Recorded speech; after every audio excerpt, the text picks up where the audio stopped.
صاحب ممتاز بھٹی، آپ نے کہا کہ ایشو ٹاپک کے اوپر بات کریں. ایک ٹاپک 9 مئی ہے جس کے بارے میں آپ نے اناؤنس کیا تھا. فوج کا ایک واضح موقف تھا کہ جب تک معافی نہیں مانگی جاتی جنہوں نے یہ کیا اس وقت تک ان کے ساتھ بات نہیں ہوگی.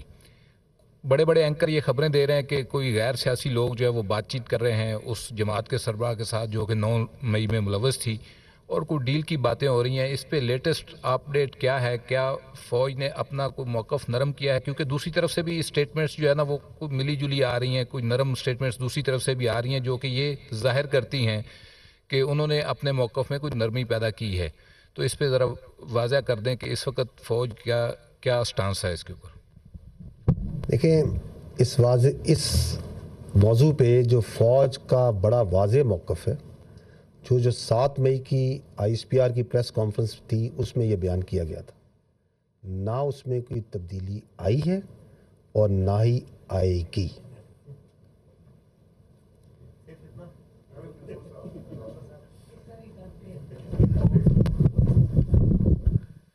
احمد منصور، اسپیشل کورسپونڈنٹ 24 نیوز. جنرل صاحب، فوج کے اندر جو احتساب کا نظام ہے اسی سے متعلق میرا سوال ہے. کچھ دنوں پہلے اسی حوالے سے ایک خبر جاری ہوئی، آئی ایس پی آر سے آئی. ہمیں پتہ چلا کہ فوج کے ایک سابق افسر کا کورٹ مارشل ہوا ہے. جو فوجی اہلکار ہیں انہیں بغاوت پر اکسانے کے حوالے سے اسے جو سزا دی گئی ہے 14 سال با مشقت قید کی، اور ساتھ اس کا رینک بھی ضبط ہوا ہے. تو یہ بہت سخت ایک لیول ہے سزا کا، کورٹ مارشل ہونا.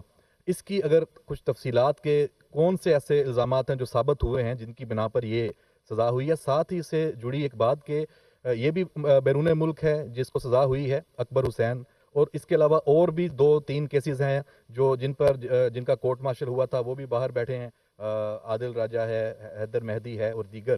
اور آپ نے پچھلی جو پریس کانفرنس ہے اس میں ڈیجیٹل دہشت گردی کی بھی بات کی تھی، اور ان سب پہ اس سے جڑے الزامات بھی ہیں کہ وہاں بیٹھ کے وہ اس میں بھی ملوث ہیں. تو سر، میرا دوسرا سوال اس میں یہ ہے کہ ان سزاؤں پہ عمل درآمد کیسے ہوگا؟ یہ لوگ تو کورٹ مارشل کے بعد بھی مزے کر رہے ہیں. دیکھیں، پہلی بات تو یہ ہے کہ ڈیجیٹل دہشت گردی جو ہے اس کی جو خلاف جو پہلا لائن آف ڈیفنس ہے نا، دی فرسٹ تھنگ جس نے اس ڈیجیٹل دہشت گردی کو قابو کرنا ہے، اس کا تدارک کرنا ہے، وہ ہے قانون. ٹھیک ہے. انفارچونیٹلی آپ اس کے سامنے ہے کہ جو جھوٹ ہے، پروپیگنڈا ہے، میڈیا میں بھی کسی حد تک، لیکن بہت حد تک سوشل میڈیا میں یہ بہت زیادہ کیا جاتا ہے. فیک نیوز ڈالی جاتی ہیں، غلط تصویریں ڈالی جاتی ہیں، ڈاکٹرڈ امیجز ڈالے جاتے ہیں، عوام کے ذہن میں کنفیوژن ڈالی جاتی ہے. سب کچھ سامنے ہو رہا ہے. غلط بات چیت کی جاتی ہے، کھل کے غلط بات چیت کرتے ہیں، جھوٹ بولتے ہیں. لیکن قانون اس کے اگینسٹ اپنا رستہ اس طرح نہیں بنا رہا جس طرح اس کو بنانا چاہیے. تاہم جو افواج پاکستان ہے وہ اس معاملے کو بہت سیریس لیتی. اس لیے جو بھی شخص، چاہے وہ ملک میں ہو چاہے وہ ملک سے باہر ہو، کسی رتبے پہ ہو، کسی عہدے پہ ہو، کوئی اس کا مقام ہو، اگر وہ افواج پاکستان کے خلاف پروپیگنڈا کرتا ہے، عوام اور افواج کے درمیان خلیج پیدا کرتا ہے، فیک نیوز میں انوالوڈ ہوتا ہے، تو فوج اس کے خلاف ضروری قانونی کارروائی کرے گی. اور اس کی مثال آپ نے دیکھی ہے. اور جو آپ بات کر رہے ہیں اس کا پورا ایک مکمل ڈیو پروسیس ہے، وہ ایک طریقہ ہے، اور اس پروسیس کے مطابق وہ پورا عمل مکمل کیا جاتا ہے. اور یہ جو ڈیجیٹل دہشت گرد باہر بیٹھ کے بات چیت کرتے ہیں، میں ان کو بدقسمت ہی کہوں گا، کیونکہ یہ وہ بدقسمت بے ضمیر لوگ ہیں جو چند پیسوں کی خاطر اپنی ریاست، اپنے اداروں اور اپنے عوام کے خلاف پروپیگنڈا کرتے ہیں.